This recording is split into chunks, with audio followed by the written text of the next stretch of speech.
NFL Week 1 Moneyline Parlay. That is what I'm going to be giving to you in this video. My name is Matt Modi with Jedi Modi Sports Betting, and let's chat. So you'll hear a lot of people tell you that Moneyline Parlays are one of the more square things you can do in sports betting, and I'm not necessarily saying that those people are incorrect, because a lot of times if you're just blindly putting favorites in a parlay, yeah, that's probably not going to work.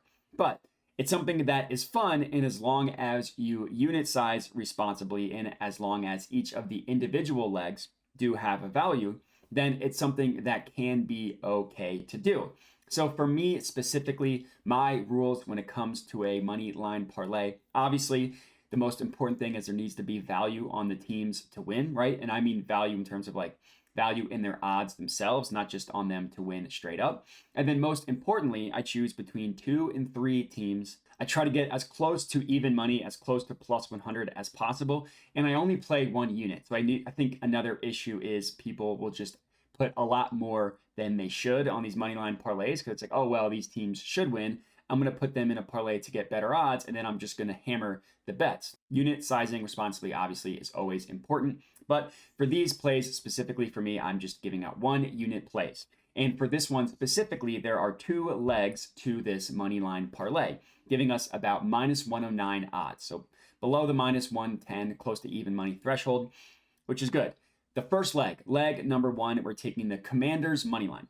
I'll tell you the odds in the book. It's going to be DraftKings. I guess I'll tell you that now, so you can go ahead and put that up. And the odds are at minus 109. But the first leg, as I mentioned, is the Commanders. So if you're new to this YouTube channel, then you have not heard this yet. But if you are not new, you've heard me talk a lot about how my vote for the worst team in the NFL is going to be the Cardinals. I understand that that's not necessarily a hot take. They're the favorites that have the worst record in the NFL. Pro Football Focus, PFF, has them as the worst team according to their power rankings in the NFL. So not necessarily a hot take here, but for week 1, the Commanders against the Cardinals, I see a great value, a great play on the Commanders. Looking at the Cardinals roster in a little bit more detail. So PFF, I told you, gives them the worst roster in the NFL, looking at their power rankings. Well, they have the 2nd worst offensive line, the 4th worst wide receiving core, the 4th worst secondary, and the worst defensive line in the entire NFL. Now, who knows when Kyler Murray is going to come back? It does look like he'll come back this year. I'd be shocked if it was week 1. I'd also be shocked if Zach Ertz plays in week 1. And last year, this roster, with Kyler Murray playing most of the year and with more talent on defense, they had the 30th ranked offense and the 26th ranked defense. And they lost a ton of talent from last year's team.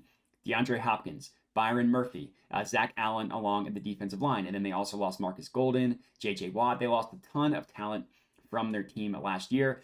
And lastly, I could not be more out on their head coach in Jonathan Gannon. I think that he is going to be a total train wreck, one and done. He's had a disastrous offseason since joining the Cardinals, where he's lied in press conferences, just done some weird stuff.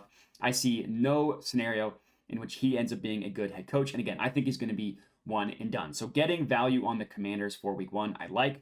I do think that the Commanders are going to be a little bit better than what people think. I'm not necessarily sitting here telling you that they're going to win the NFC East, but I am confident that after week 1, you're going to hear those takes. Obviously, without the stink of Dan Snyder as their owner, you cannot really measure how much that's going to impact the team. It'll be interesting to see what they do at quarterback, but Jacoby Brissett is at least functional, and if they decide to go with Sam Howell, he at least has potential. They have elite skill position players in Terry McLaurin and Jahan Dotson. And then even behind them, Curtis Samuel isn't terrible. Antonio Gibson is a good running back. Brian Robinson is a good running back. And they have elite talent along defense, especially the defensive line. PFF gives them the 3rd best defensive line in the NFL. And they have a head coach who's 100% going to be trying to win, Ron Rivera. This is not going to be a tanking team. Ron Rivera wants to win. So all in all, I love the Commanders as our first leg. Second leg and our final leg for this moneyline parlay, we're going with the Vikings moneyline. So again, this is going to be minus 109 odds on DraftKings for the Commanders and the Vikings. And let's chat about the Vikings. So the Bucks are another team, along with the Cardinals, who I think are going to be among the worst teams in the NFL. Their defensive line was once their strength, but no more, with PFF giving them the 25th ranked defensive line in the NFL. Vita Vea, who's been a stalwart for them for the past couple years, had his worst ranking in terms of his performance last year. And against Kirk Cousins, if you can pressure him, you can get him to make some classic Kirk mistakes. But I don't think that the Buccaneers are going to be able to do that. This also isn't a primetime game, so we should expect Kirk to play pretty well. It's normal Kirk.